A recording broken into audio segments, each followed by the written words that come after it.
नमस्कार ओडिशा जय Jagannath good morning मो अमित कुमार मंदोदरी आपण समस्त को ओडिशा न्यूज ओडिशा खबर यूट्यूब चैनल रे स्वागत करुछि। मो आशा करुछि आपण माने समस्त खुशी रे अछंती भल रे अछंती। आपण माने जदि नुआ आछंती ओडिशा न्यूज ओडिशा खबर यूट्यूब चैनल को सब्सक्राइब करि नियंतु और नोटिफिकेशन बेल आइकन को मध्य प्रेस करंतु। आपण माने डेली न्यूज अपडेट पाई परिवे। दिल्ली विश्वर सर्वाधिक प्रदूषित 12 वर्ष कमिजिव दिल्लीवासी आयुष शिकागो विश्वविद्यालय सर्वेरु खुलासा। नुआ दिल्ली राजधानी दिल्ली होची विश्वर सर्वाधिक प्रदूषित सहर। एभली प्रदूषण मात्रा जारी रहिले दिल्लीवासी आयुष प्राय 12 वर्ष 11.9 वर्ष कमिजिव।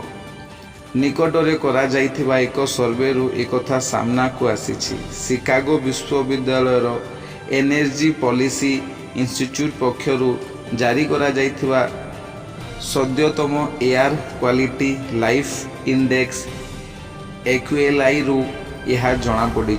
रिपोर्ट रे कहा जाइछि कि भारत रे 130 कोटी लोक एभली स्थान रे बास करूछन्ति जेउठारे प्रदूषण स्तर विश्व स्वास्थ्य संगठन WHO धार्य करिथिबा मानक 5GM3 ठारू अधिक सेही बोली देशर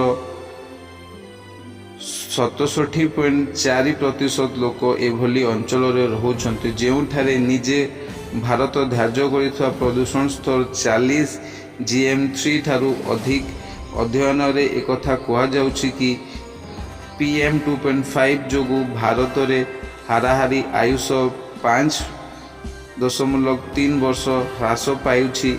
दिल्ली होछि विश्वर सबुठारु प्रदूषित सहर एवं एभली वायु गुणवत्ता स्तर लगी रहिले एठारे रहिथिबा 1.80 कोटी लोकंको आयुष एही प्रदूषण जोगु 11 वर्ष 9 मास ह्रास पाइब।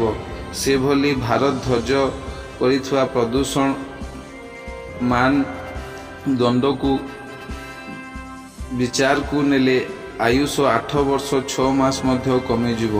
एही अंचल रे पंजाब रो पठानकोट सबुठारु कम प्रदूषित सहर तथापि सेठारे प्रदूषण स्तर विश्व स्वास्थ्य संगठन पक्षरु धार्य स्तर ठारू 7 गुण अधिक रहिछि। एभली प्रदूषण लागि रहिले सेठारे मध्य लोकंको आयुष 3.1 वर्ष ह्रास पाइब। एक्यूएलआई रो प्रस्तुतकर्ता तथा प्रमुख अर्थशास्त्री माइकेल ग्रीनस्टोन को कहवानुई विश्व स्तर रे आयुष उपरे पड़ुथुवा प्रदूषण रो प्रभाव मुख्यतः 6टी देश उपरे अधिक रहिछि। एसबु देश मध्य रे अछंती भारत, पाकिस्तान, बांग्लादेश, चीन, नाइजेरिया और इंडोनेशिया। एसबु देश रे प्रदूषण मात्रा एते अधिक जे वायु रे सेमाने नेउथिबा प्रदूषण प्रश्वास फल रे सेमानंको आयुष हाराहारी 6 वर्ष कमी जाउछि। प्रदूषण वृद्धि पछरे मनुष्य मुख्यतः दायी। राजधानी दिल्ली रे जनसंख्यार घनत्व भारत अन्य स्थान ठारू 3 गुण अधिक। ता छडा बहु संख्यक जानवाहन चलाचल व्यापक मात्रा रे बासोपयोगी स्थान निर्माण और कृषि कार्य जोगु एठारे प्रदूषण वृद्धि पाउथिबा मध्य रिपोर्ट रे उल्लेख करा जायछि। तो आपन को खबरटा केमती लागिला कमेंट करिकि निज मतामत देबे, आकु भी शेयर करिवे और डेली न्यूज अपडेट पे ओडिशा न्यूज ओडिशा खबर को सब्सक्राइब करिकि नोटिफिकेशन बेल आइकन को प्रेस करंतु। आपण माने डेली न्यूज अपडेट पाई परिवे। नमस्कार ओडिशा, जय जगन्नाथ।